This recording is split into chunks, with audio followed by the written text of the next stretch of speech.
You ever open a $1,000 electric bill and think, okay, did I start mining crypto in my sleep? That was me, just standing in my kitchen in socks and a flannel robe, staring at the bill like it personally betrayed me. At first, I thought maybe I left the space heater on for a month straight. Or maybe my water heater had developed sentience and was running a hot tub ring on the side. But nope, the real answer? A golf cart. A smug, gold-trimmed golf cart, and a woman named Beverly. Now, I'd retired a year before all this, moved into a quiet cul-de-sac out in Cedar Hollow, hoping to live out my days building birdhouses and ignoring my phone. I'd worked 26 years as a systems engineer for a defense contractor, so my brain still runs on logic, planning, and mild paranoia. Bought the place cash, fixed up the shed, installed solar. Smart meters, the whole nine. Cleanest electrical footprint on the block, which made the sudden spike in usage feel less like a billing error and more like an invasion. And that's kinda what it was. Beverly, president of the Ridgewood Estates HOA, introduced herself the same day I moved in. She handed me a 14-page welcome packet that mostly read like commandments. Lawns no taller than 3.25 inches. No flags unless they were approved. Trash bins in by 5 p.m. And no unauthorized modifications to outdoor utilities, whatever that meant. I nodded, smiled politely, and figured if I kept to myself, she'd go away. She didn't.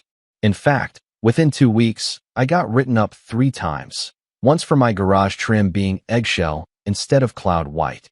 Once for leaving my garbage cans out 40 minutes too long. And get this, once for prolonged humming of classic rock while mowing the lawn. The last one wasn't even in the rulebook. She just didn't like my cover of Sweet Home Alabama, I guess. Still, I kept things cordial. Until that bill came. Now, I know my system. I track everything. My peak draw never crosses 4 kilowatt hours per hour. But this bill said I was using 3 times that, like I was running a hot yoga studio in my attic. So I started digging. Pulled the usage logs from the smart meter and saw it plain as day, massive spikes between 2 and 4 a.m., like clockwork, and all of it was traced back to my detached shed. Which, by the way, I hadn't stepped into in weeks. Naturally, I figured maybe the wiring was shot, or the old mini fridge was possessed. But then I remembered, I'd installed a security camera in the shed when I moved in. So I checked the footage, and there she was, Beverly, in her robe, slippers, hair in curlers, waddling into my backyard at 2:13 a.m. like she was on a mission from God. She opened my shed, rolled out a 50-foot extension cord, plugged it into my outdoor outlet, and then into her golf cart. This thing wasn't just any golf cart, by the way. It was pearl white with gold accents, leather seats, and a vanity plate that read HOA 1. Of course it did. She even said, and I quote, "Free power is the best power," before waddling back home like she didn't just commit petty theft in bunny slippers. The next morning, I confronted her. Walked right up while she was watering her roses with a hose that looked more expensive than my mattress. I said, "Morning, Beverly. Fun night last night." She squinted at me. "I beg your pardon?" "Shed light came on around 2, I said. "Camera caught someone with your exact bathrobe plugging into my outlet.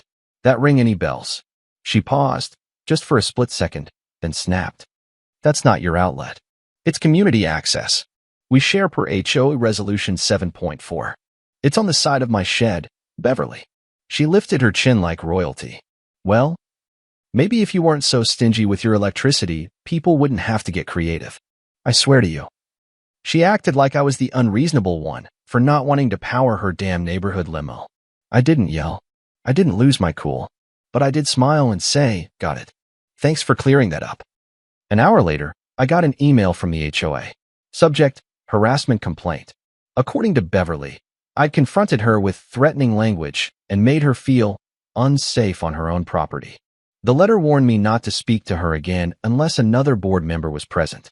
Classic play, accuse before you're accused. But see, Beverly underestimated one thing. I may be quiet. I may be retired. But I spent 2 decades wiring military-grade surveillance systems, and I am really good with timers. So that night, I went to work. I built a custom smart timer rig, a Raspberry Pi, a relay switch, a decoy voltage tester, and a kill circuit that had cut power exactly 3 seconds after plug-in. And I made it so that after cutting, it wouldn't reset for 2 hours. To her card, it'd look like it started charging. But then, Poof, nothing. Like trying to sip a milkshake through a straw with holes in it. I installed it in the outlet casing behind the shed, disguised it like a surge protector. I even added a little LED to make it look like it was working. That night, I waited. 2:17 a.m. Alert came in. There she was, shuffling into my yard like a glittery ninja. Plugged in. Waited. Charging light blinked on. She smirked, literally smirked, patted the golf cart like it was her trusty steed, and strutted back home. 3 seconds later, the light blinked off.